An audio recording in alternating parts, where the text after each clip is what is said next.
Aquí estamos en el otoño porteño, Argentina, con una de las escritoras más importantes, no solo de nuestro país, sino de toda América Latina, Luisa Valenzuela, en el marco del Benengeli 2022, Encuentro Internacional de las Letras en Español del Instituto Cervantes. Y realmente vamos a abordar una obra muy vasta, que es la de Luisa Valenzuela, que estuvo en distintos frentes, en distintos géneros.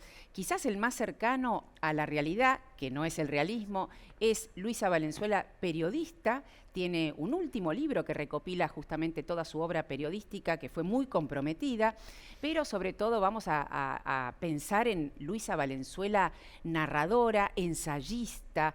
Tiene cuentos paradigmáticos como Cambio de Armas, que tanto entusiasmo despertó a su amigo Carlos Fuentes, o novelas de anticipación incluso feminista, como El Mañana, ya planteando problemáticas del secreto, la escritura y el matriarcado, o novelas que se han arrimado peligrosamente a la realidad. De nuevo, con ella vamos a diferenciar realidad de realismo, como la novela que tiene como protagonista nada menos que a López Rega, un personaje siniestro de nuestra década del 70, que fue tan dura en la Argentina, o la novela que recientemente acaba de publicar, Fiscal muere, que no es Malón muere, pero que es nada menos que referida tangencialmente desde la ficción que revela pero no encubre a el fiscal Nisman, aquí con todo lo que vino pasando.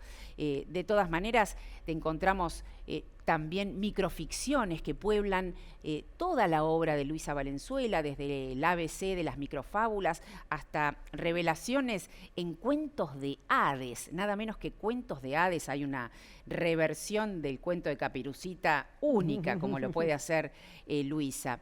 Luego tenemos otros frentes muy importantes que son lo que sería el género diario. Hay dos diarios de Luisa Valenzuela donde la realidad, ya la realidad propia, que uno no sabe muy bien de qué se trata, la propia realidad, pero por lo menos escribiendo algo aparece, que es el diario de las máscaras, el ícono que acompaña a Luisa no solo en su obra literaria, sino en su casa. Luisa Valenzuela tiene una de las colecciones de máscaras más importantes de América Latina, y también el diario erótico de Luisa, que es El deseo oscuro y los otros. Y me parece que las máscaras es un tema interesante para pensar el realismo.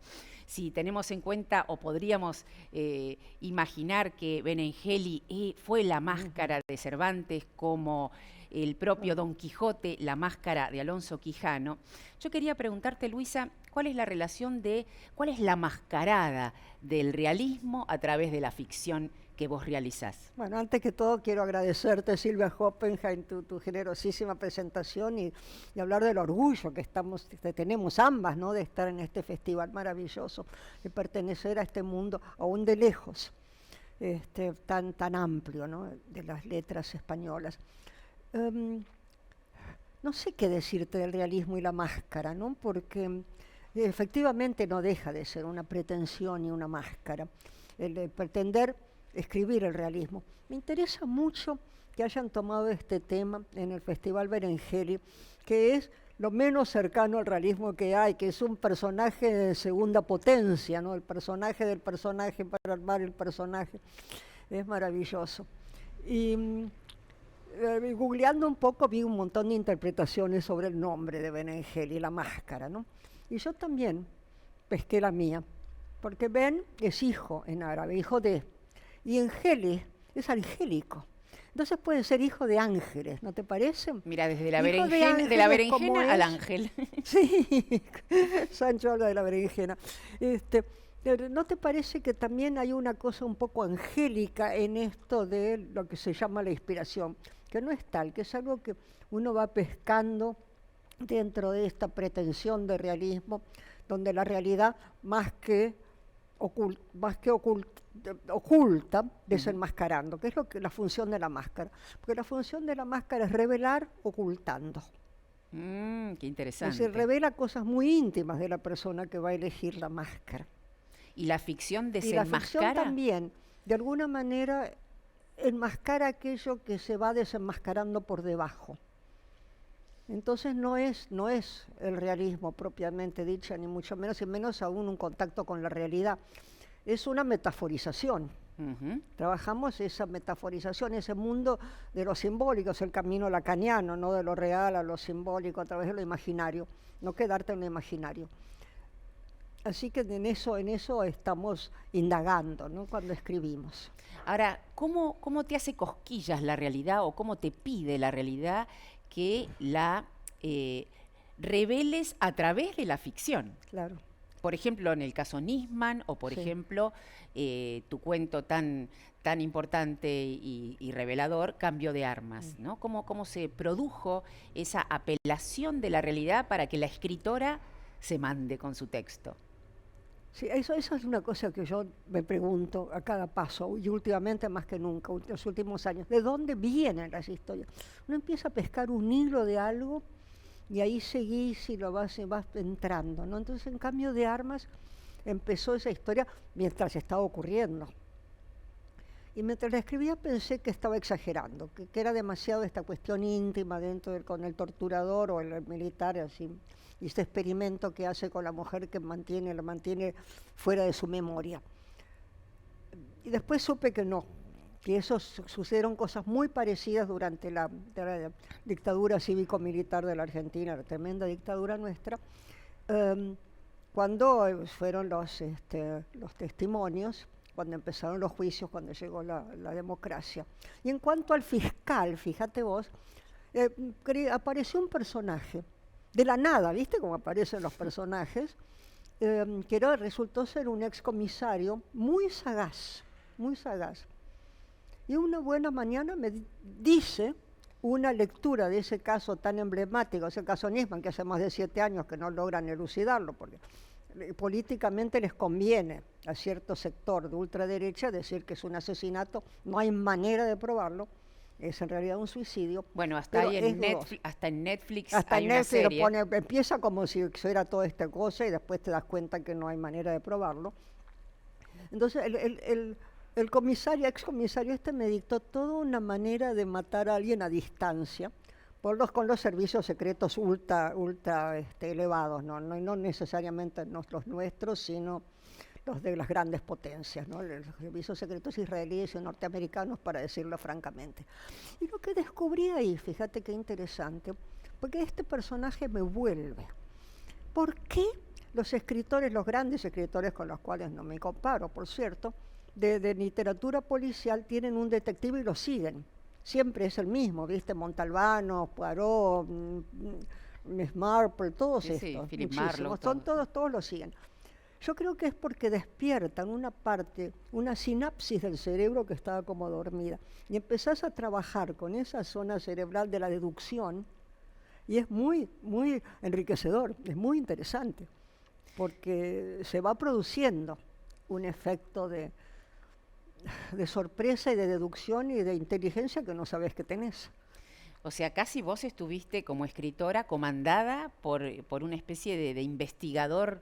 Sí, que te golpeó una las mañana puertas. me dictó toda la solución de esto. Después lo investigué para ponerle datos de la realidad, ¿no? Claro. Bueno, solo realista, claro, como quieren, pero más o menos. Pero después me obligó a escribir toda su vida. No toda, pero contar cosas de su vida. Entonces entré en una intimidad con este personaje. Ya tengo una relación afectiva con él.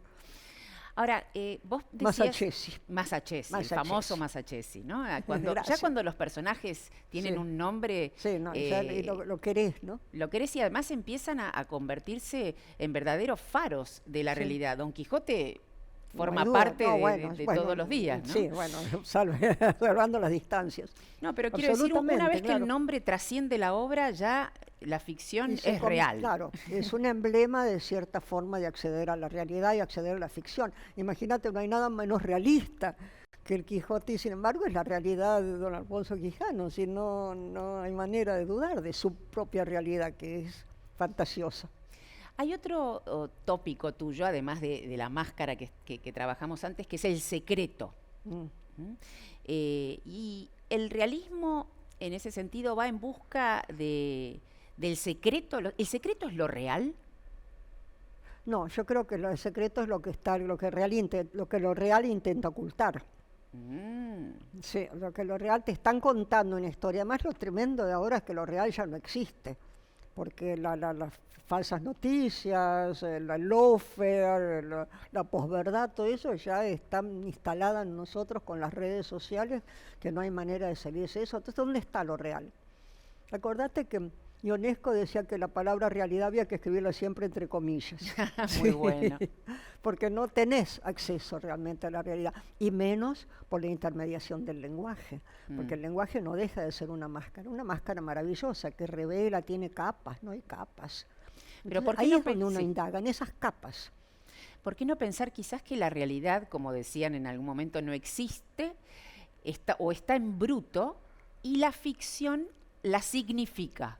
Eso me parece maravilloso, eso agradezco mucho, sí, no hay duda, no hay duda, porque es la ficción hace el camino, el camino lacaniano de lo real, pasando por lo imaginario, a lo simbólico. Entonces tenés que llegar a captar lo simbólico de alguna manera para poder ver qué hay detrás, ¿no? Y en relación a tus novelas y tus cuentos, digamos, y a tus microficciones que son tan importantes, ¿dónde te sentís más cómoda? ¿O es según quién te golpea la puerta para escribir? Según quién golpea la puerta y lo dejas pasar. La cuestión es poder dejarlo pasar sin obstáculos y al mismo tiempo sin empujar lo que entre, ¿no?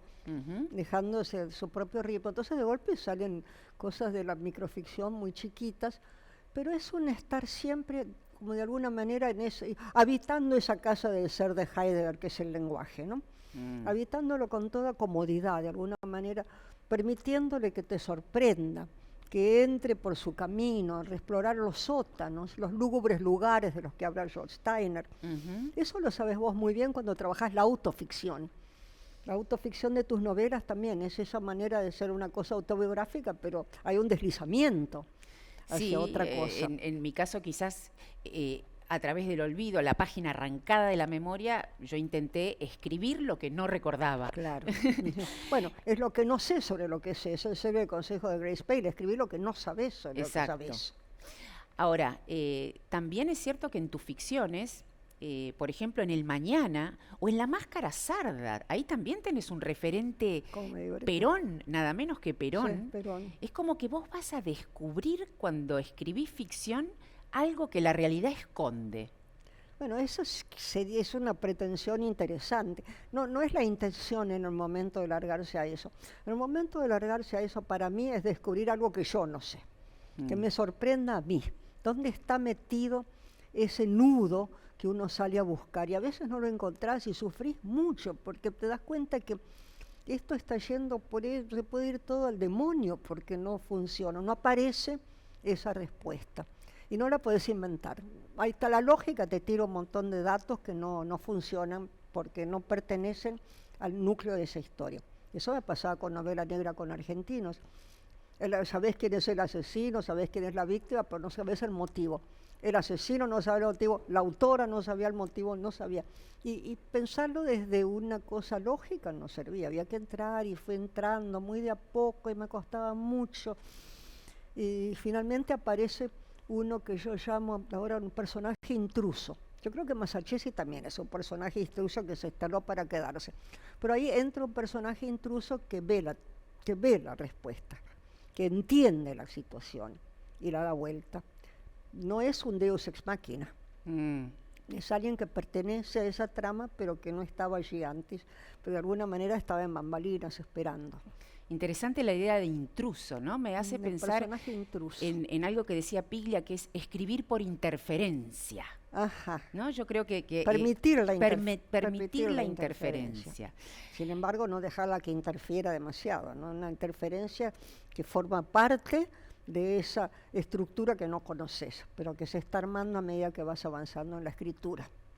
Igualmente, más allá de tu escritura, que es así fogosa, poderosa, lúdica, por momentos cómica, pero al mismo tiempo dramática, es genial cómo también pensás la estructura, porque Cambio de armas para terminar ya esta charla que podríamos estar horas conversando aquí sobre realismo y Luisa Valenzuela.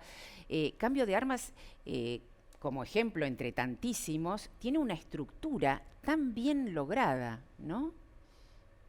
Eso de la memoria que va por cuentagotas. Construyendo, deconstruyendo, desarmando, te la van desarmando, intenta, quiere y no quiere, ¿no? Sí. Quiere y no quiere recuperar la memoria. Después lo leyeron como una especie de metáfora del país, ¿no? Que aún hoy quiere y no quiere recuperar esa memoria. Pero la estructura me excede. Yo no tengo noción, nunca seguí un curso, nunca nada, dicté curso, pero nunca lo seguí. Así que la estructura está ahí, quizá desde el vamos, pero hay que encontrarla. Es un hilo que hay que encontrar y seguirlo con mucho cuidado, ¿no? Que no se rompa, que no se enrede, que vaya avanzando por su propio ritmo. Es algo que yo no sabía. Busco mil explicaciones de dónde están esas historias que uno escribe como si ya estuvieran escritas, ¿no?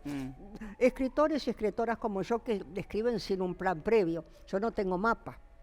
En el momento que quiero hacer un mapa y decido cómo armar la cosa, se va todo mal, anda mal, es aburridísimo, no tiene alma. El alma está en aquello que no sé, que estoy buscando, ¿no? Terminemos con tu preocupación última, o preocupación, entretenimiento, como lo quieras llamar, pero contestámelo para pensar ya el futuro ensayo que tendremos tuyo. Con una palabra, con dos, ¿de dónde vienen las historias? Sí, esa es una pregunta maravillosa que yo me estoy haciendo, y ahora estoy armando todo un diálogo de la autora con Masachesi, porque es un personaje tan potente para mí que él me tiene que decir, ya que es un detective. ¿Dónde vienen las historias? Elaboré un montón de teorías. Cada vez que pesco una teoría por ahí, digo, acá, el tiempo desdoblado, por ejemplo. Bueno, sí, sabemos que hay un tiempo, que el tiempo no tiene ni continuación, que transitamos por el tiempo y cada tanto vemos una porción, tenés una fugaz visión de todo el tiempo, entonces tenés la fugaz visión de la historia. Las historias como ya escritas en algún lado, pues si no puede ser que todos esos millones de historias que escribe la gente ya estén escritas en algún lado.